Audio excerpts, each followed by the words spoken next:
And now I will pass it along to Chloe. Everybody, please, a round of applause for Chloe. Thank you.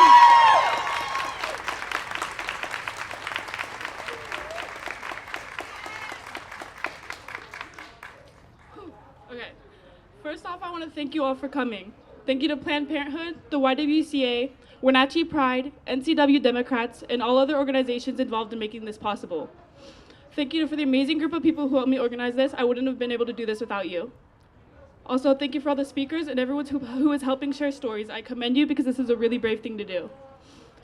So as you all know, the Supreme Court wants to overturn Roe v. Wade, which would send the question of abortion back to the states and let them decide. To start, this is a dangerously wrong decision. For the same reason, we should not let states decide whether or not slavery should or shouldn't still exist, like we did in this country for many years. And that's because equality is guaranteed by our Constitution. It's not something people should have to ask for, and it's not something people should have to fight for. And it should be at our discretion whether or not we as people who are able to birth a child have the right to be equal to those who can't.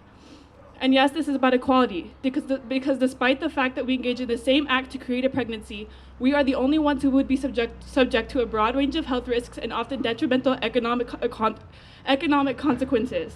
For example, an increased risk of developing lifelong diabetes because of pregnancy, the risk of dying during childbirth, the loss of career opportunities because our employers pass over us as soon as they notice our stomach growing.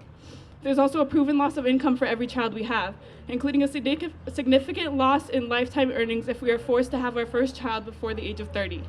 Now, despite having engaged in the exact same behavior to create the pregnancy, we are the only ones subject to these health risks and economic consequences because of pregnancy.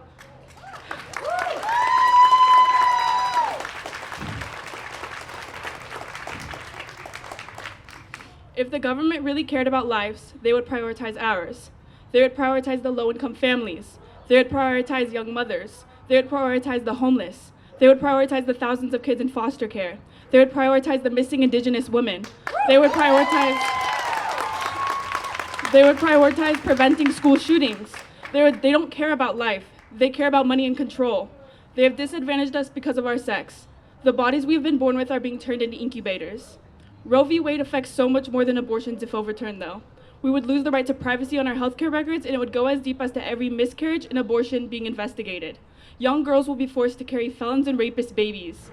This would disadvantage the LGBTQ+ community greatly and in many ways. We would have more of us in jail than rapists, and we would turn to unsafe ways of abortion, and death by abortion would skyrocket.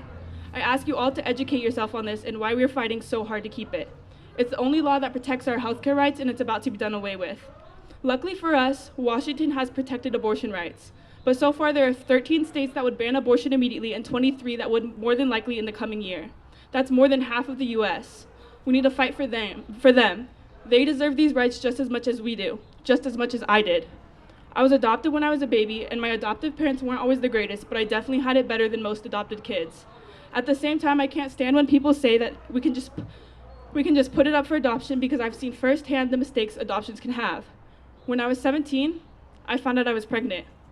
Friends turned on me, the guy was nowhere to be found. Then my parents gave me an option. Either I keep the baby and I move out and live on my own at 17, which would have been impossible, or I give the baby to my sister who cannot have her own. I thought about it, give it to my sister, which would not only traumatize the child having to grow up with your mom as your aunt and your aunt as your mom, but it would traumatize me, a 17-year-old at the time. I was terrified. The thought of raising a child on my own at 17, the thought of even carrying a child was terrifying. I was so young and I was still a child myself. On the other hand, I don't think I could ever give birth to a child and watch someone else raise it, let alone someone so close to me. So I made the decision. I got an abortion. I've held this in for so long and I kept it a secret because everyone who knew me made me feel as though I was a monster and I needed to regret what I did. I was afraid and I was ashamed. But I realized there's no reason to be ashamed. I don't need to give reasoning. This is my fucking body.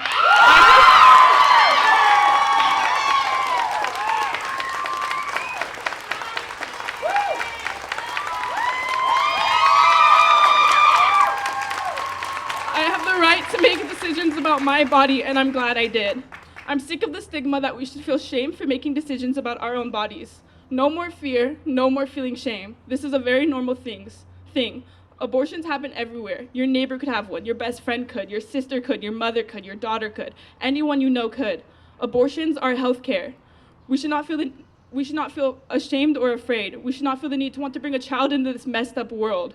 Our healthcare rights are being taken from us, so I beg of you all to fight. Fight for me. Fight for you. Fight for sexual education. Fight for people who are raped. Fight for your daughters. Fight for your daughters' daughters. Fight for your sisters. Fight for the LGBTQ+ community. Fight for all of us. Our rights matter. Also, really quickly, I want to ask of you all not to engage with the pro-life people. They want to get you agitated, and they want us to engage.